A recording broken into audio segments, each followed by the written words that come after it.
I'm joined now by Edmund Ghareeb. He's a scholar and specialist in Middle East affairs, so a lot to get to here. Turkish forces have already captured several villages inside Syria. What does this mean, and why now? What is the timing of this offensive?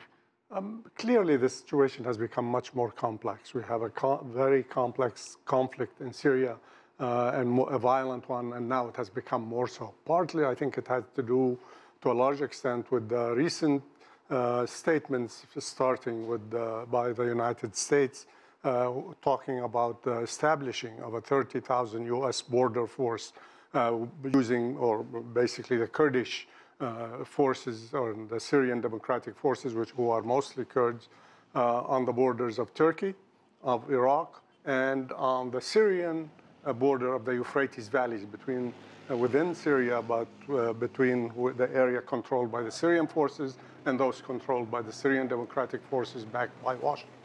The Turks have been warning Washington for a long time that this support for the Kurdish forces threatens their national security. The U.S. has said that it's going to take away the weapons of these forces, but nothing has happened. In fact, we've seen the opposite, and there has been an increase in the support for these forces that the U.S. considers the best fighters against ISIS and who have been the most effective force supporting the U.S. and opposing ISIS in Syria.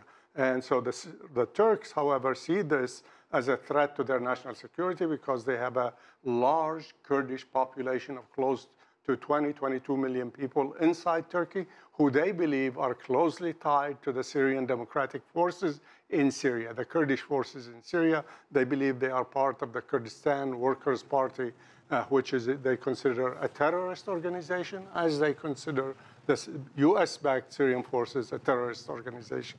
And so as a result, the national interests of two allies, basically the United States and Turkey, are now at the crossroad.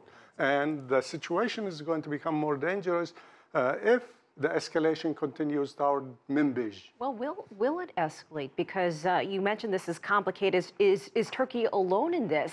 Where does Russia stand in all this? Because they're expecting to come out at the UN Security Council against this move. Of course, you mentioned the U.S. is concerned, but also some regional allies of Turkey are also expressing concern. So how far does Turkey really go? This is a very, very good question. I think a great deal, this is the question that we're going to see. Is President Erdogan doing this in part because as a reaction to the U.S. statement, the U.S. policies? Is he taking this also because of his concern for Syria's territorial integrity? Or does he have also further ambitions in Syria and also domestic political ambitions, especially with the elections, the coming elections? And that he is emerging as the person who's defending Turkey's interests, national interests, Turkish territorial integrity. As for the Russians, that's also extremely interesting. The Russians are still, for example, calling for the participation of Kurds, Syrian Kurds, in the Sochi peace process, which is something that Turkey doesn't like. At the same time, however, there were negotiations going on between the Russians and the Syrian Kurds in Afrin, saying, why don't you hand the borders and let the Syrian army come into the Afrin and hand over the oil fields in Raqqa and Jazeera area to the Syrian government. And apparently the Kurds refused that, and so the Russians are sort of stepping away. We are out of time, but yes or no, do you see this escalating further? I think the danger is there, and it's real. All right, Edmund Ghareeb, we appreciate your insight. Thank you for joining us. Thank you.